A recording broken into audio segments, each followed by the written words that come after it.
Hello, hello, hello. This is Zidarose and Quickdraw Crobat. Yes, I am in fact here. And welcome back to the Pokemon SoulSilver Nuzlocke.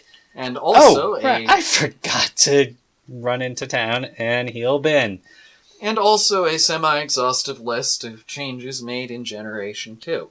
When we last left off, we diverted on to the bug type, but we were actually trying to talk about the dark type and why I was unhappy with the way it was introduced. Honestly, the biggest reason I was happy about dark type, and you know this pretty well, is because of the introduction of Umbreon.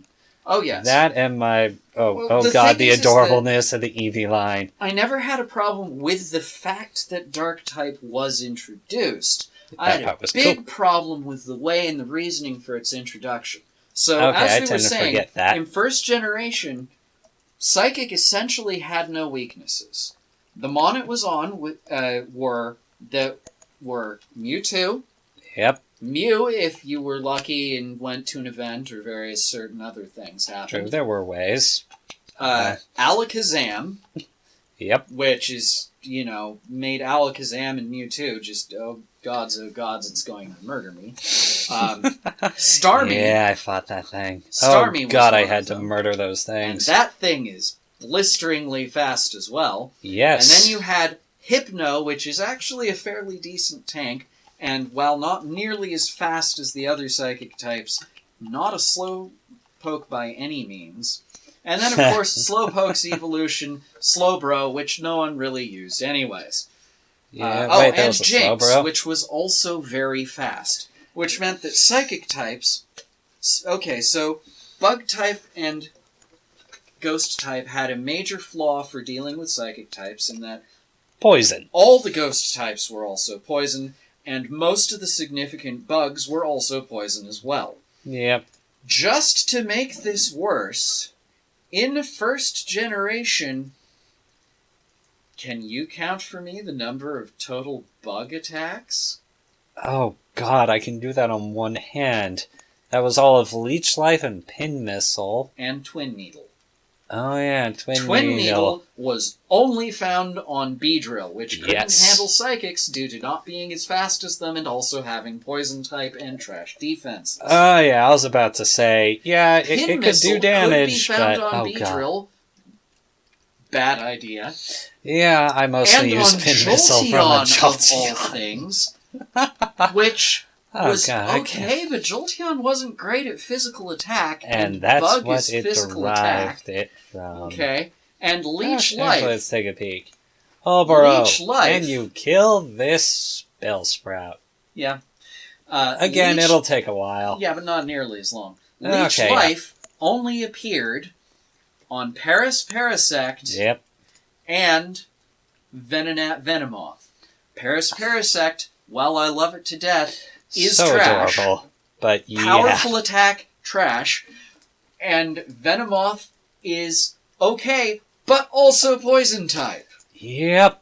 So oh boy, did it drop like a ton of rocks. Bad option first generation for dealing with psychic types. Yeah. Because unless you had Scyther, you weren't going to make it. Yep, you were just going to be dead. And then you have Ghost. Hey... You know how many moves were Ghost type in Generation 1? 2, maybe 3? 2. There was Spite and Nightshade, yeah? No. Spite was not Generation 1. Oh, Spite crap, came around much later. Generation 3 or 4. No, Generation 1, Ghost options were Nightshade, which does a fixed amount of damage and doesn't care about typing. Yeah, it's all based on your Pokemon's level, and the other one was Lick. And the other one was Lick. Which was crap. Wait. Gets even better. Lick had a power of 30. Yep. A small number of power points for its power at 20. Ooh. And first generation on through the physical special split. Okay, Ben. Ghost type moves use the attack stat. Okay, yeah, Ben's got this, but I gotta patch him. Yep.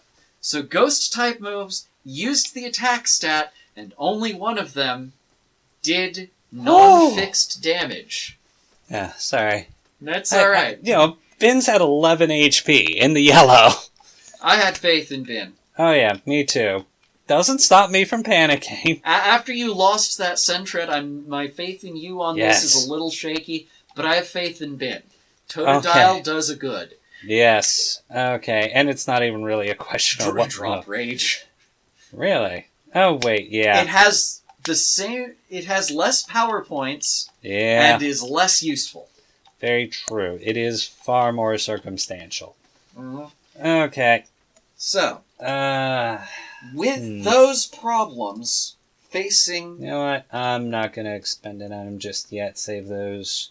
With those problems facing the Pokemon development team, they moved into second generation, and they tried to fix a bunch of the things at once. But the main way that they tried to curb Psychics being king of the hill was by making Dark-type completely immune to them. That's right, I remember and that was the wrong answer. Yeah. Dark-type resistance to them I would not have argued with, but they had two perfectly good types that should have had an advantage over Psychic types, and they did specific things with those types that basically took away that advantage. Oh, God. They could have just, tweaked a few things. Of their yeah, they could have given Parasect more decent stats comparable to Golbat. It evolved at about the same level. That would have been amazing. They could have just remained the slow piece of crap. I'm talking about stuff they could have done before releasing Generation 1. They could have removed Poison type from at least one ghost, or added a ghost that was not part Poison type, and they could have increased the range of moves for Bug and Poison. They didn't do that. Now, to be perfectly fair, I don't know why they didn't do that. There may have been limitations on coding space. I don't know. Honestly, that was always a huge concern with Pokemon. That's why Satoru Iwata was so key. Right. But with second generation, they had twice as much map. Yes, they did. More Mon. Yep. More moves. More stats. More systems. Yeah. Oh, boy, yeah. They probably could have done it in the move to Generation 2. And they sort of tried. They added more bug types, including Forretress, which is Steel type and therefore has actual resistance to Psychics, although it did not gain any bug moves back then, so kind of a null point there. They added Heracross, which suffers from the unfortunate problem of being slow and fighting type, so again, not much of a counter to Psychic types. Yes, but really awesome fighting bug Pokemon. Oh yeah. I love Heracross. I've wrecked you with a Heracross. It failed to act to curb Psychics, though. Okay, yeah, won't argue that. Still kicked your butt with a Heracross. Sure. You do remember that I then proceeded to kick that Heracross all over the room immediately following, right? Yeah. Okay. At any point, right. So that was what they did with the... and they introduced Yanma, which is a problem in and of itself that I'll get to later. Yeah, though Yanma got addressed later in the history. They also added Misdreavus. Oh, yes. The non-poison type ghost. Which is unfortunate because while it's adorable and not terrible, it's just not powerful enough to deal with Psychic types. Yeah, it wouldn't be till much later when they added Pokemon. When it got an evolution, it actually became useful. Yep. Much of the same situation with Yanma. Wasn't anything great, but once it got Yanmega... Right. So much better. But again, that's going over some things that I would want to talk about later on in the discussion. Yeah. But the main point of this is that they added a bug-type move called Mega Horn, but they only gave it to Heracross. Oh, wait, there was more than... Could have sworn it was Heracross. Oh, yeah, it was Heracross and Fortress. Yeah, and Fortress didn't have Shuckle. a horn. They added Shuckle, but Shuckle's bug typing is basically irrelevant. Yeah. And it took me a minute to remember added moves. that. What did they add? Mega Horn? Unfortunately, Gen 2 move pool. I would seriously need again. Curse? Oh, yeah. They added Curse in Gen 2. Wow. Okay, yeah, I mostly remember it from Gen 5, but... But they didn't add more Ghost-type moves. Yeah, they could have. Mega Horn was, if I recall correctly, the only Bug-type addition. String Shot wasn't even Bug-type for quite a while. I think it became Bug-type here. Not in second generation. Oh, right, but it is a Bug-type move in Heart Gold Soul Silver. That's how getting my stuff turned around. Yep. Because, oh boy, you want to know when I last played Gold and Silver? No. Moving on. Yeah. So, they introduced Dark-type. And they used Dark-type to curb Psychic-type when they had two ready answers that they could have invested the time into. But instead, they made Dark-type immune to Psychic, and they gave it a lot of powerful Mon, and so Dark-type became essentially the premier type outside of Legendaries. And that is really annoying to me, as someone who likes to think about game balance a lot. Yeah. Because it's a wrong answer. It's a very bad wrong answer from people who are doing lots of great things with their game design, so it was immensely frustrating to me at the time to realize that that was their solution to the Psychic problem. Yeah, it could have been better. Could have been a lot better. Yep. I mean, they later fixed the issue, adding whole lot more moves to both Bug and Ghost type, adding a lot more Mon over time. Oh, gods, yeah. No, I love the changes over to Psychic into a resistance recently. Yeah, that's... Although I pretty recent, still say it took literally. them way too long to do that. Yeah. That was an immunity that we did not need. We needed a resistance. We did not need immunity. Yeah.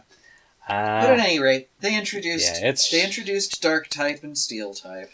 So, that kind of worked. It did fix the Psychic problem. It gave them a new, smaller Dark type problem. Yeah. Not nearly as bad a problem, admittedly. Yeah, mostly because Fighting type was really common, and that was one of the big weaknesses of Dark. Also, the Dark types didn't really have a unifying part of the problem was that Psychic type had Psychic no effective resistances, yeah. And the premier Psychic types were very fast, very high attack, which made it a sweeper that was very hard to counter. Not that we had the term for it back then, but it was a sweeper that was very hard to counter. Second generation Dark types, did they have anything that made them super hard to counter? No, they didn't. Yeah, usually not. What were the second generation Dark types we got? Oh, gods. Well, like I said, one of my favorites, Umbreon. Right. And, was that Houndour, Houndoom? Houndour, Houndoom, yep. Okay. Oh, gods. Wait, was Sableye a thing then? No. Okay. Yeah, that was later. Mm-hmm. Okay, trying to remember Tyranitar. Oh, Tyranitar. Right. Whose introduction into Pokemon Go actually had a small effect on the meta. Oh, I can imagine so. Oh, yeah, no, it wrecked. Given it was the... Well, I'll get into that later. Yeah. At any rate, actually, that was about it, actually. Oh, right, I keep forgetting that. I mean, can you remember any other second-generation Dark types? Not off the top of my head. Again, right. Let's see, you need 193, you need 230, you're level 13. You know what? It's time to... We're gonna hit the center. And it's time to take on the gym. I'm gonna go be some Brokemon. Oh, yeah. Lift some weights. Yep. Punch some birds. Oh, yeah. And have you ever tried to punch a bird? I've tried to do a lot of things in my life. In video games, yes. I haven't actually done it in real life, mostly because the best shot at that for me to do would be the turkeys around here. And they are big. Yes, they are big. And anyone who's played Far Cry 5 will tell you, don't mess with the turkeys. Not a wild turkey. Domestic and these are wild turkeys. Oh, yes. There are plenty of wild turkeys out here in sunny California. Yep. All right. Domestic turkeys are incredibly stupid. Burrow, you can stay in lead for now. My mother... But just for now. My mother is from New York, originally. Oh, wow. She spent part of her teenage years in Texas. And so she spent a lot of time around farms. Yeah. And domestic turkeys are so dumb, I kid you not, that when it rains, they will tilt their heads back and open their beaks to drink the water and drown themselves. Wow. Wild turkeys will not do this, but domestic turkeys, they got bricks for brains. Okay. And apparently I completely forgot I need to head into the Sprout Tower to trigger things. Oh, well that's a chance to catch either a Bellsprout or a Hoot Hoot. Ooh. And we are coming up on nighttime. Yep. And I just wandered my way to Route 36. Wow, well, I am utterly forgetting where I want to go. Yeah, but now you can catch a thing. Very true. Oh, wait. That is the Pokedex. The Sprout Tower is back the way you came from. Yeah. Where is my ruddy map? I don't think you picked it up. No, I was given it. I know I was giving it. Then it's part of your Poketch. Okay. There it is. Yep, Sprout Tower. Yeah, it's back. It shows it's in the top right. It shows as being in the city. It's not actually, or at least not originally. It may actually be in Heart Gold Soulsilver. I don't recall offhand. Yeah, I mean it's been. Oh, there it is. Oh, yeah, right there. Yeah. Yep, that should be it. That's it. Yeah, originally it was outside of the... Yep, Sprout Tower. Experience the way of Pokemon to cast aside your doubts. Well, let's see what you find. Inwards! Let's see what you find to catch in here. Alright. Ooh. So at any rate, yeah, I was not pleased with the way they introduced Dark-type, but, I mean, it's so far in the past. There's not much... I just did all the complaining I'm going to do about that. Yeah. But that reminds me of the first two evolutions that were not from stones. Very true.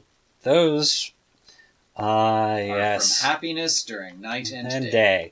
Which confused the crap out of people back in the day. For a little while, yeah. Yeah, there was, they introduced, yeah. Oh, yeah, that's right. Umbreon and Espeon were originally tough enough to get by many people's measure that, God, what was it? Pokemon Coliseum on the GameCube. I'm forgetting its full name. There's like an X in there. Oh, yeah. XD. Yeah, XD, I guess. Like I said, I haven't thought about this in ages.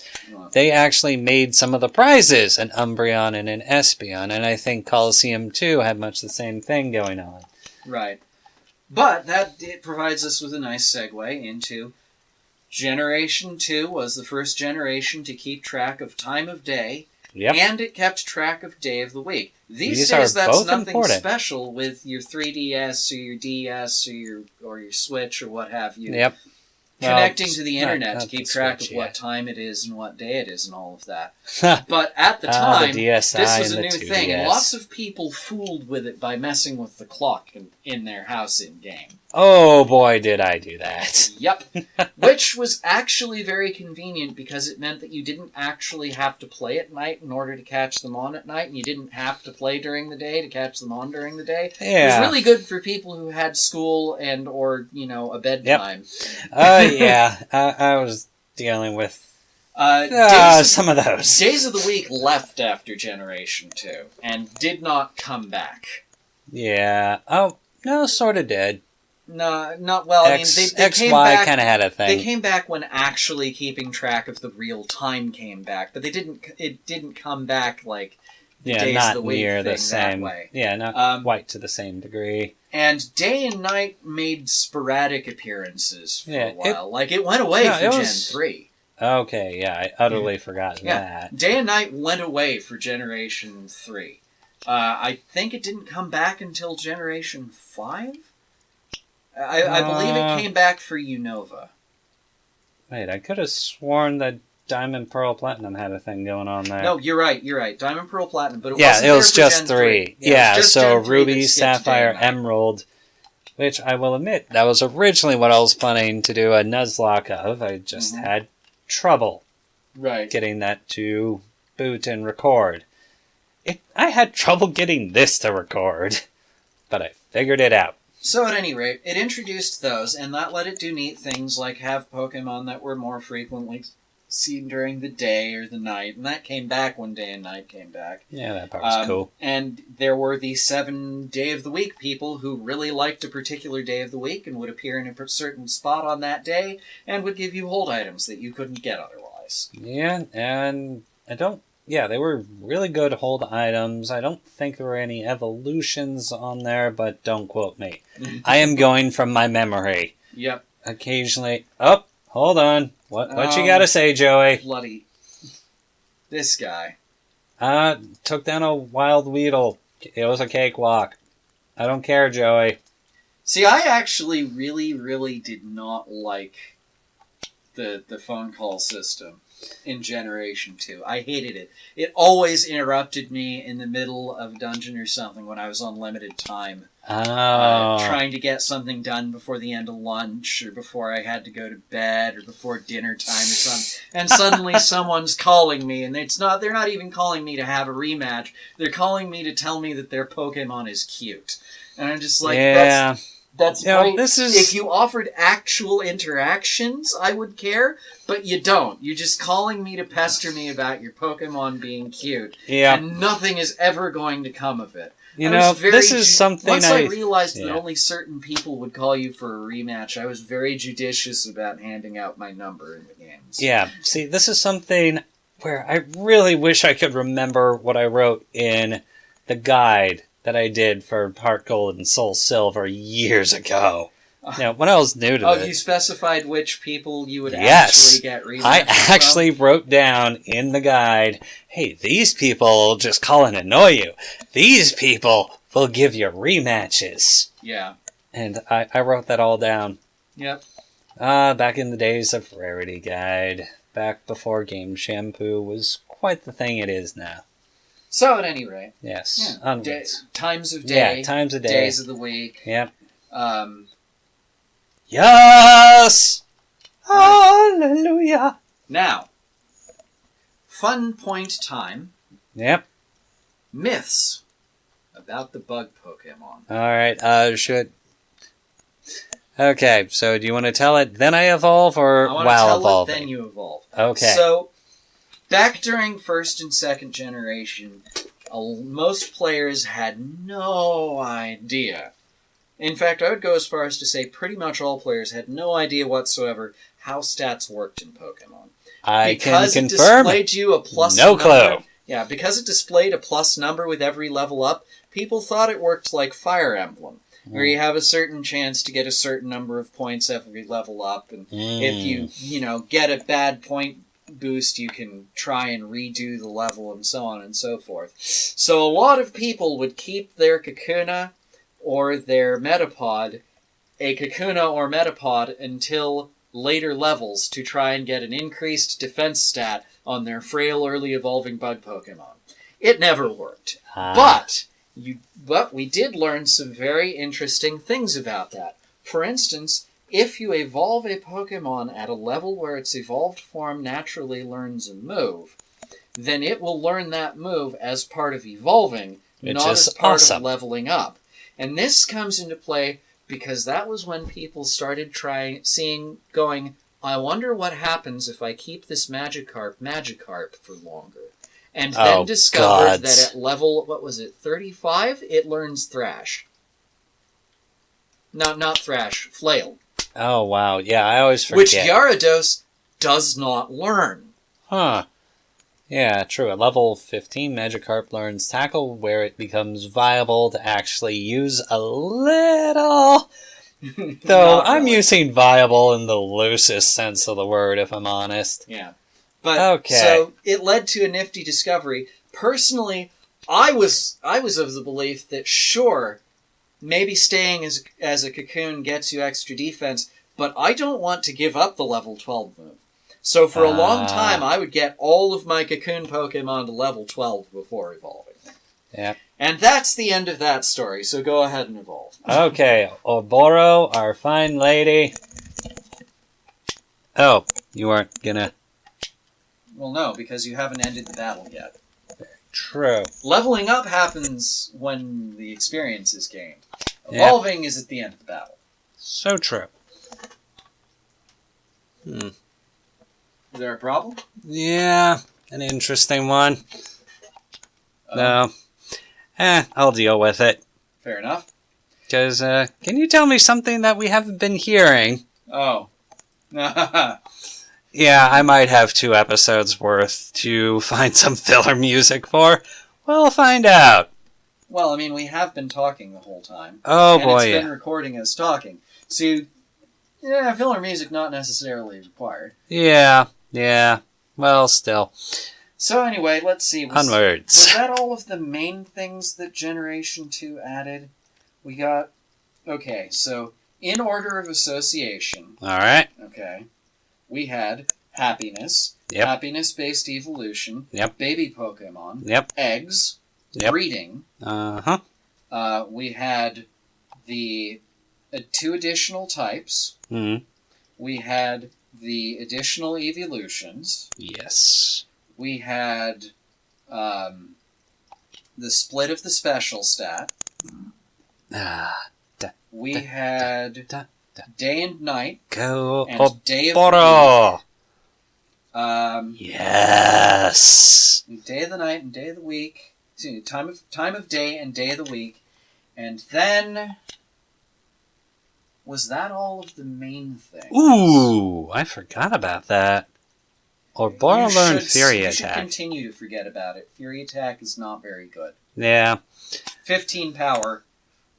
And increase it. Change. It just swings 3 to 5 times.